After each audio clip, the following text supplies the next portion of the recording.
Hey, what's going on, everyone? Coming at you from my kitchen. It's the warmest place in the house. I'm in my desk chair because it's comfortable and it's freezing in my office. I want to talk to you tonight about ROI and RRD. Most people know what ROI is. It's a return on investment. Basically, whenever you invest in something, you are putting something of yourself into, whether it's a craft or stock you're putting money in or anything. Any investment is only something that you're going to put in if you want to get a return. It's all about getting the return for more than you put in. Nothing that you invest in do you ever want to lose on, right? Okay. RRD is rot, rust, and depreciation. Okay? You don't want to invest in anything that rots, rusts, or depreciates, because then you don't get your return. All right? So what I want to talk to you about today is becoming aware of what you're really investing in. Okay? In life, every single action that you do is an investment in some way, shape, or form.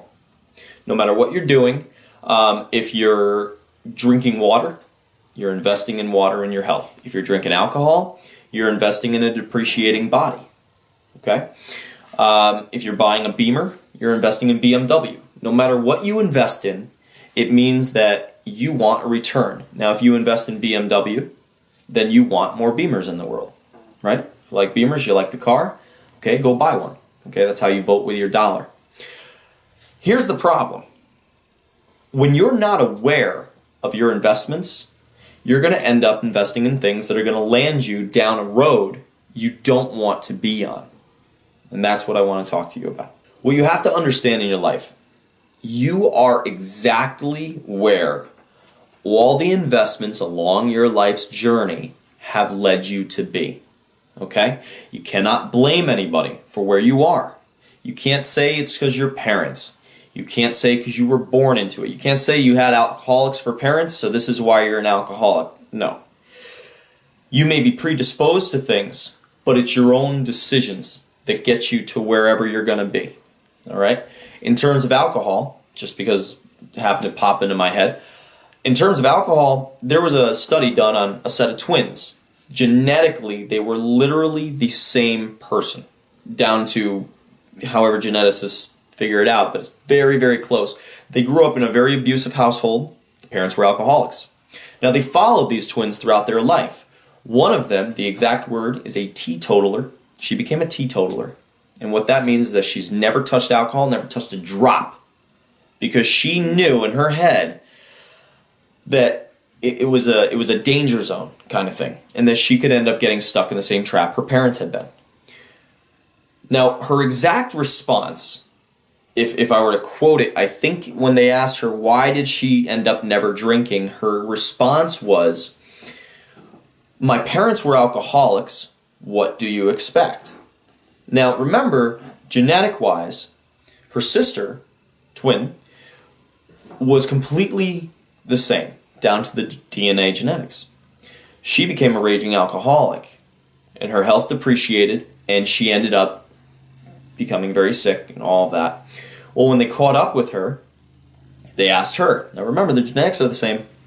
She said, pretty much verbatim, "What do you expect? My parents were alcoholics." See, you have a choice. It doesn't matter your genetics. They do play a role with things, but you have a choice of what you're going to invest in. Just because people have had cancer in your family, or there's a past of mental illness, or there's thyroid disease, or whatever it is in your family, when people go, "Oh, well, my mother had cancer and my grandmother had cancer, I'm going to have cancer, so fuck it, I'm smoking anyway," what you're doing is you're investing in the decided decision that you are going to open as many doors for cancer as possible to come into your life. And I'm not saying there's not other factors, but the point is that where you are is a direct result of the investments you've made in your life. I got my notes here, hold on. One of the most important things that you need to do is take responsibility for your actions. If you want to be successful in anything that you do. And the reason I bring up RRD, the rot, rust, and depreciation, is take a look around in your life right now and take a look at what you are investing in. So if you're investing in alcohol, you're investing in drugs, you're investing in smoking, late nights at the bars, not taking care of yourself, eating crappy food, going to McDonald's, all that kind of stuff. What you are investing in is the same stuff that many people, possibly including yourself, if you go down that road, you're going to complain later on in life. And you're going to say, oh, poor me, I'm sick and I got to go to all these doctors and this fucking bullshit and this and that and da-da-da. But the thing is, you put yourself there. So many people complain in their lives about things that they have complete control over. And they had that control growing up. And they made the decisions to land them right where they are. See, it's much easier to do preventative maintenance than it is to fix a problem that has now occurred. And what happens is that when you realize this and you take responsibility for what you're doing, you take responsibility for either poisoning yourself or you take responsibility for enriching yourself. Okay? Me personally, I'm never going to say this is right and this is wrong for most things. As far as I'm concerned, there are certain things that are downright wrong. But for the most part, look, you want to go out and party, you want to go out and do whatever, you go and do that.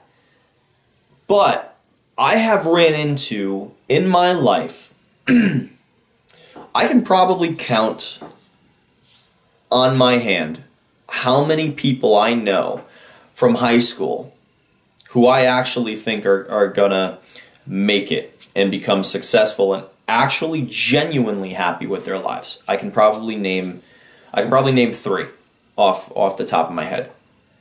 The point is that, sorry about that, the camera died. What I was talking about is that I can count on a hand, basically, the people who I personally feel are going to make it, who are going to wake up in the morning and be excited to go to work or excited to do whatever it is that they're doing. Genuinely happy in life, followed around by a happy-go-lucky cloud where they spread positivity and everything's flowers and unicorns. Even though I'm being a little goofy with it, the reality is most people are not going to achieve that. And see, the reason most people are not going to achieve that is because most people are following most people. See, in life, just like anything else, there's a handful of winners and there's a whole lot of losers. All right? And don't get me wrong, I'm not saying somebody who works at Stop and Shop is a loser if that's what they want to do. But if it's not what they want to do and they don't like their lives, yet they don't change anything or change any of the investments that they're investing in, then yeah, they are a loser. That is their decision, though.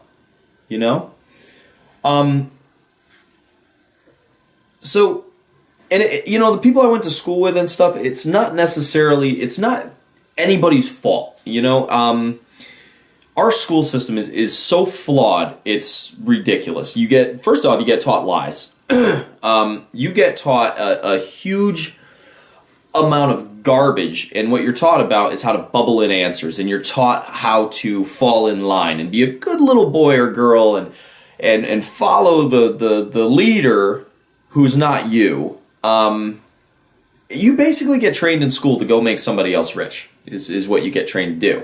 All your college degrees and and look, yes, there are exceptions and stuff. I'm sure doctors need to go to school to learn what the hell they're doing. But for the most part, degrees and levels of schooling where you get taught a ton of stuff that you will never, ever tangibly use. For what? For what? Go to school for 12 years this is a whole nother video, but basically go to school for 12 years, get out of school, go to school more, rack up a ton of debt, be released into a flooded job market where jobs are getting erased by the day by robotics and stuff like that, like at Stop and Shop, that beep, beep, you don't even need somebody there to beep your damn items anymore. They're just replacing you. Get released into a job market that's overly saturated with a ton of debt. Be convinced that you should use a credit card throughout life and all this garbage and rack up all kinds of bills. Go get a job where, if you're lucky to bank 30-40% a year of what you make, if you're being really intelligent with it, you're going to be in debt just from school loans for I don't even know how long.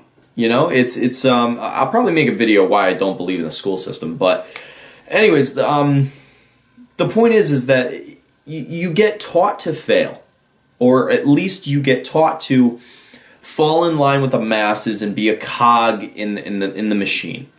And the trouble with being a cog in the machine, yes, somebody does have to do it for the machine to work, but that doesn't have to be you.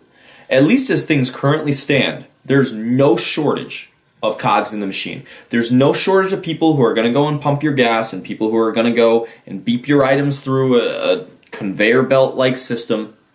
And I'm not downplaying those people. I'm not saying it's their fault. I'm not saying that they're losers or whatever. What's up, dude? How you doing, bro?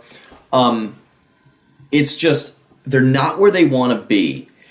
And if they acknowledge they're not where they want to be, then they're a winner. If they acknowledge they're not where they want to be, but they don't act upon it, well, that's what a loser is. So, anyways, you have to become aware of everything that you're doing. And it comes down to stupid stuff, even in terms of like TV or something. What are you watching? Are you enriching yourself or are you damaging yourself? You know? And I understand that people like to watch things for entertainment, as do I. But I don't even get TV at my house because I don't find barely anything enriching on TV. I don't want to hear about the controlled media in the news and all the garbage that they feed us. I don't need fear-mongering in my home. I don't need to watch what Kim Kardashian's whatever what I don't need to do is watch all these people that I have no respect for go through their lives and make a mockery of what a real man or a real woman should be and pay for that. Because then I'm investing in the garbage. I'm investing in reality TV where people get paid to act like fucking retards. All right? When you turn on the TV, do you tune to a channel that enriches you somehow, that puts you to sleep at night a little bit wiser than you were when you woke up? Do you turn to a channel like that, or do you turn to Family Guy? And don't get me wrong, I think Family Guy is hilarious, but I haven't watched Family Guy in years. You know, it doesn't do anything for me because I am focused. And I know what I want out of life. I have a list of what I want out of life, and I'm going to achieve all of it. And it all comes down to investing in the most important stock that I will ever find, which is me. And you need to invest in the most important stock you're ever going to find, and that's you. That's how you make something of yourself. It's amazing what people don't even factor in. Do you drink coffee? Okay. When you invest in coffee, what is it, $2.35 at Dunkin' Donuts or something like that? Okay, if you buy a coffee every single day, which many people have multiple coffees, but we'll just say one. If you have a coffee every single day, and let's pretend that coffee's $2, by the end of the month, that's $60. By the end of the year, that's I'm so bad at math, it's ridiculous sometimes. I think that's $720. Am I lying? 600 times 60, yes, $720 you just spent that year. Now, what does $720 buy? You know, you decide. What do you want to invest in? But in terms of successful people, if you want to be something, you have to study that. You want to be a great swimmer? Study Michael Phelps. In fact, if you want to be a great swimmer, you should probably go and talk to him or somebody who is above your level in whatever you're looking to do. You want to be a great swimmer? Don't talk to me. I'll drown before I outswim somebody. I friggin' just bomb right to the bottom. You whatever you want, make real decisions and calculations on how to get there. Get a good return on your investment, or reap the rewards or the negatives of whatever you're investing in. Like, all right, you know what? I'll give you an example. Water. Water is a really good investment. Want to know why? Hydrates your body, keeps things running good, detoxifies you, gets rid of all the bad chemicals and stuff. Water is a good investment, but when you delve into it, what kind of water are you investing in? Are you drinking tap water? Because that's contaminated. I don't know if you guys are aware of it. City water is pretty damn bad for you. It's got a bunch of estrogen garbage in it. There's harsh heavy metals. There's fluoride. And by the way, if you think fluoride's a good thing, you need to look that up. Fluoride is not a good thing. Fluoride's a poison. Fluoride calcifies your pineal gland, messes with your endocrine system, it messes with I'm pretty sure your kidneys as well. I'd have to look that up. But fluoride's terrible for us. In fact, it's freaking outlawed in some other countries, and it's in our drinking water. Why don't you look up why that is? All right? Why don't you look up that it was first used by the Nazis during the Holocaust, I believe in Auschwitz, to keep people docile, right? To keep people cogs in the system, okay? Look up fluoride. It's a good one. You know what? In fact, I talk about all these investments, right? Back here, this, I don't know if you can see that. Yes, you can. This is my water. What's up, dude? Excuse me. I make my own water. I run it through a series of filters and stuff, takes out all the harsh metals, takes out whatever the hell, chemicals, fluoride, chlorine, all that garbage. I take it out, and then I store it in glass bottles because glass doesn't leach into your water like plastic does. When you drink out of a plastic bottle, the PET, I think it's called, or whatever, that leaches into the water. You may find this extreme, but it doesn't take me much time to run it through all the filters once I had them set up. But the thing is that I took the time to look into it and to understand how to hydrate yourself properly, right? And though it may seem extreme to you, what I think is extreme, and the mindset that I have, is I think it's extreme to pour chemicals in your body and to expect to live a happy life by doing so. I think it's extreme to go to McDonald's and eat their garbage that is not even fit for an animal and expect that your health is going to maintain. Because why? You're young. You know how much longer you can be young? You know how much longer you can have vitality and livable life? What are you investing in? I'm just going to close out with a real quick thing about looking up certain successful people, because I study successful people, because that's what I would like to be. When you study successful people, you end up finding out they don't drink alcohol. Maybe they take a sip of wine or something like that to be courteous to the occasion. They don't drink alcohol. They don't smoke cigarettes. A lot of them don't even drink coffee. See, when somebody truly understands how to make oneself healthy, if your goal in life is to become the best version of yourself that you can be, well, part of that's your body. Invest in your body, your mind, your spirit. Make yourself the best version of yourself that you can be. And go do it.